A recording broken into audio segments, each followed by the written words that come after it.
guys are a little faster now. They go around you. Typically when there's a coaching change, a coach gets fired. Was not the case here. Chris Knobloch gets the job in Edmonton, you get elevated to interim head coach here in Hartford. You don't really need to change the culture at all, right? Usually you're stepping into an environment that's somewhat toxic, that their coach is getting fired because things aren't going the right way. This was a really clean-spirited environment. There was a lot of really good relationships that had already been forged, and as a staff we were all part of. So it did make it to be a lot simpler transition than probably what most guys would have to endure. How would you describe the culture here? I think it's an honest culture. I think that it's a hard-working culture. People want to come here every single day. I think the players truly enjoy coming to this rink, and that's one of the things that we try to impress on them every day, that this is a destination, and when things aren't going well, this is the place that they want to come first. How does this office compare to the old office? This is all the stuff that was here. I just came in and moved my stuff in. I moved the pictures of my grandkids in, and I moved a couple of my personal items in, but otherwise everything's pretty much stayed the same. These are your grandkids? Yeah, one's about 6 months and one's 16 months. The 16-month-old is talking now. I think her first word was Papa, of course. My dad was Papa, I'm Papa, and I'm assuming it'll continue down the line. It's an inherited name. It's an inherited name, yes, exactly right, yeah. Your kids played hockey? Yes, one of my boys played, and my other boy never played. I shouldn't say never played. He played as a very young man, maybe up till about 8 or 9.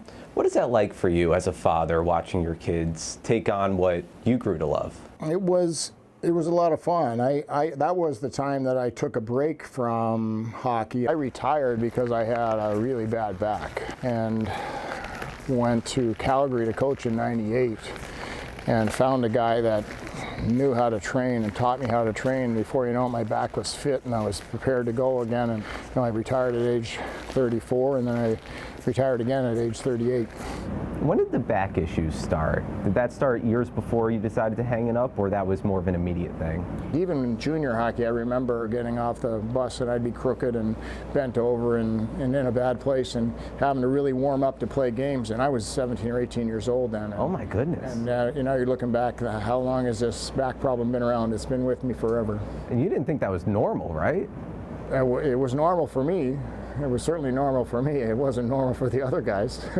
That was your first team? That was my first team. You were 5 years old? I was 5 years old, exactly, yeah. And you're 60? I am, yeah. So 55 years you've been around the sport of hockey. I have been, yes. I feel very fortunate to have been able to stick it out this long.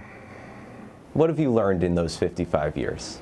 Well, I think that I've learned that there's nothing better for me. It is my life. It has been my life forever. I just played for the love of the game, and it's funny, but it's 55 years later, and I'm still doing it for the love of the game. It's got to be so rewarding when you get to tell a guy like Brennan or Matt that they're getting the call to the Rangers. Well, that's the fun part of it, right? You're excited for them to go up and spend some time with that team, and just to see the light in their eyes and how excited they are to get that opportunity is so rewarding as a coach. How bright is the light in your eyes, Coach, at 60 years old? Well, I can tell you that I love coming here every single day. I wake up with a newfound energy every day. I come to the rink, I'm excited, and I've been able to find that every day. I really, truly have been able to find joy in what I'm doing right now.